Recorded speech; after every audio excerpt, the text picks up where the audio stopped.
everyone, welcome back to the Devon Cookery School YouTube channel. Today I'm going to show you one of the most loved takeaway dishes, and that is a pad thai. Now this dish is something that takes a bit of time to prep, but takes very minimal cooking time. So I'm going to show you some tips and tricks today so that you can make this in the week and not have to spend hours on it. So let's get started.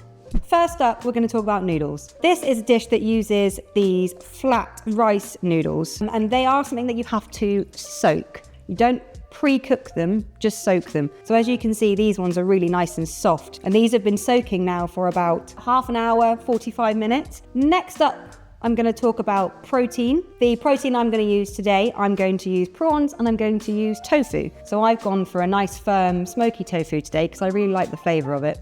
This has been pressed, which means, here's some that I had earlier, and there's a lot of moisture still in this half. You can see it on my hands. If I put this into a tea towel and wrap this up, you could use kitchen roll at home and just press this down, keep this in the fridge, and this is a lovely way to just get that moisture out of it. My tofu is pressed, my prawns are raw, very important. I'm going to do these raw today. If you wanted to do this again ahead of time, you could cook them and then you could put them in just towards the end. If you were using chicken for this, I tend to use roasted chicken. So a chicken that I roasted in the week, and I add it just towards the end so then it doesn't go dry or you're not waiting forever for it to cook. My tofu has been pressed, that's nice and firm. I can give this a chop now actually, so I'm going to just chop this into some chunks and we'll get those back on the plate. So that's our first little bit of prep going on there.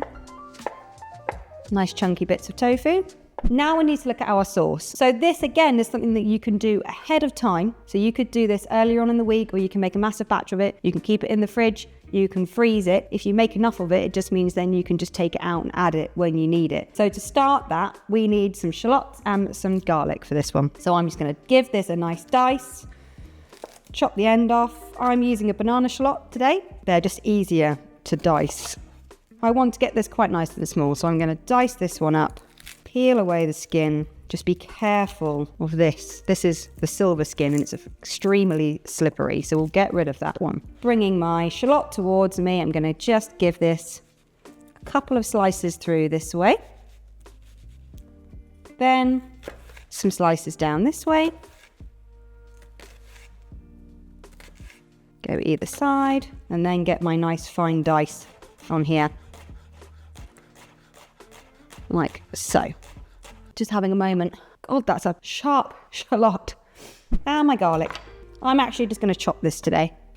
We buy our garlic in peeled because we buy it in the kilo. I'm just going to give this a chop actually. Normally I would probably grate this one to mix it through finely, but actually I'm going to cook this at the same time as my shallot. And if it's too small, it will burn quite quickly. So having a rough chop of this. 3 cloves of garlic going into this one here. Roughly chopping that garlic, and we can start cooking this one off. Now we're ready to cook these off. So my garlic and my shallots have been diced, and now I'm going to get these cooking away. I'm going to get some rapeseed oil into here, so a nice neutral oil, ready for cooking. Doesn't need to be an olive oil. You don't want olive oil or sesame oil, it just has to be neutral. I'm going for quite a good amount into here because I want to really make sure that these sweat down and don't burn. This will take about 5 minutes in here. And I'm looking for that to just soften and go slightly translucent. And that's when I know that all my shallot has been cooked out and you won't get that raw flavour. And that garlic is okay to go a little bit golden in here. And they are really nice and soft. So I'm going to add my other elements to this now. So I'm going to add some fish sauce, some oyster sauce, some tamarind, and also some sugar. So we're working on a sweet, sour and salty mix for this, which is quite prominent in quite a lot of Thai cooking. I'm going to go with my fish sauce to start with, so something nice and salty into there.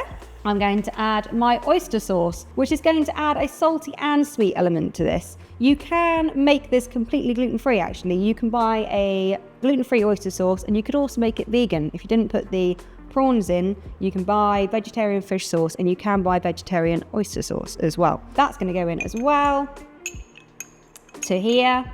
And next up is tamarind, which is a really lovely sour flavour that's going to bring out some of the really lovely flavours. I'm using a concentrated paste that I've added a bit of water to. In the supermarkets, you can buy this quite readily available as a paste, and it's not quite as concentrated, but we're going to taste this anyway so that we know where we're at. So that's going to go into there as well. And then finally, I'm going to go with some light brown sugar. So you could use a palm sugar for this as well. Light brown sugar is just slightly more accessible. That is going to go in too. In it goes. And then we're going to give this a mix. I'm going to turn it back on, melt it through again, and I'm going to have a taste and see where we are at. I'm going to have a little taste. I'm looking for a nice balance between salty and sweet and sour. I am going to add some lime juice right at the end to this. So that seems like quite a lot of sugar that went in, but the fish sauce is quite salty and the oyster sauce has got a saltiness to it. That's actually bang on. Ooh, I'm going to pour this into here. And we've got this lovely sauce. And as I said, you could keep this in the fridge. So let it cool down, keep it in the fridge, and that's ready for later on in the week if you want to use it then. Okay, so next up, we're going to do our chopping. I'm going to chop some chili, and I'm going to chop some spring onions. I'm also going to chop some coriander, which I've got in the fridge, just keeping it nice and fresh. I want to slice this quite small. You don't want it too chunky, because again, in this part, everything's going to cook quite quickly. So I've got my spring onions here. I'm going to chop just the ends off of those, and then we'll go one at a time here. I'm going to go at a nice angle. Now I will keep these green bits separate, actually. Just keep these ones to the side. These are a lovely garnish on top. For a lot of Asian cooking, the white gets cooked with, and then the green part is used as a garnish. So at home, always use the green parts of your spring onions. If you need to give them a rinse because they're a bit sandy, just go through a sieve and give them a rinse off. So that can go just back on this plate. Chili. I actually don't know how spicy this one is. I'm not going to go with masses. I want this to be really, really spicy. What you can do if you know you want your spicy is put a bit of chili in with the sauce as well. I just want a mild spice to this, so hopefully this is what this chili will do for me. Pop this back onto here. Got some lovely colours going on. My lime, I'm going to cut in half, and then in half again.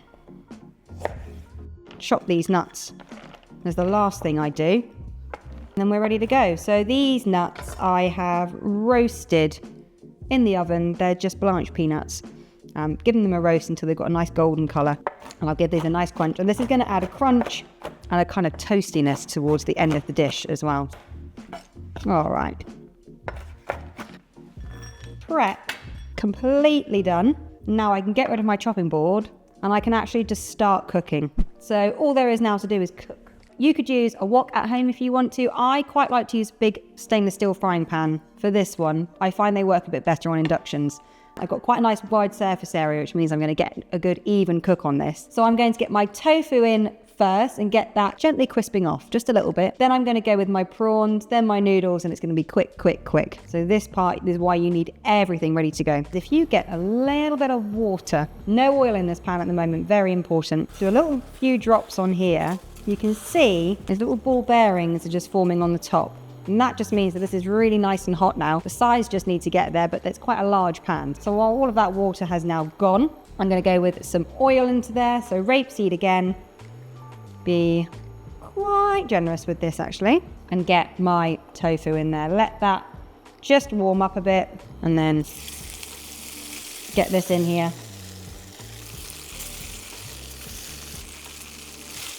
Start giving this a bit of a stir, and actually you can see I've got some really nice colour on this already and it's barely been in the pan. Then I'm going to quickly go in with my prawns, and these aren't going to take very long at all and they're going to keep on cooking with it. Get these into here as well.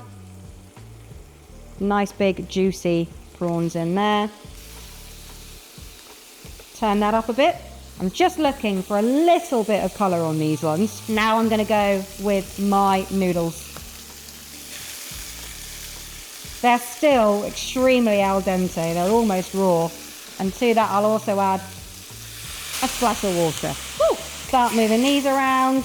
You can see they're starting to soften up as I'm going here. Let's turn this down. And then I'll go in with my spring onions because I want those to cook off a little bit. And some of my sauce going in there as well. I might want to add a bit more water to this. splash of water, and these noodles are still cooking. Really start mixing this through here. And I've got to crack some eggs into there. So, 1, 2. Let those start to cook. Give it a little wiggle around in there. And this will start to cook on the top of your eggs. And now we can start mixing this through. There we go. Nice. I need to get my chili into there. My bean sprouts into here. I'm going to take this off the heat now, actually. My coriander, just going to rip up into here. I quite like to use the coriander as more like a whole leaf and a whole flavour in there as opposed to just chopping it up. Some nuts going into there as well. I'm going to give this one final mix. Beautiful colours, beautiful flavours. And then get this onto a plate. Well, that's enough to feed 3 people. Plating this up. Oh, that's a heavy pan. Just pop this onto here. Get some of these lovely big juicy prawns on top. Fresh spring onion. Because this sauce is already cooked, you could go with just a little bit extra drizzled on top here. And then definitely some lime on there. And then some more nuts. And there we have our lovely pad thai. Done in moments, just takes a little bit of prep to get there, but it's definitely worth it. If you've enjoyed this recipe and you'd like to recreate it, you can find it in the description below. And if you want to see any of our other videos, you can find them here. Happy cooking!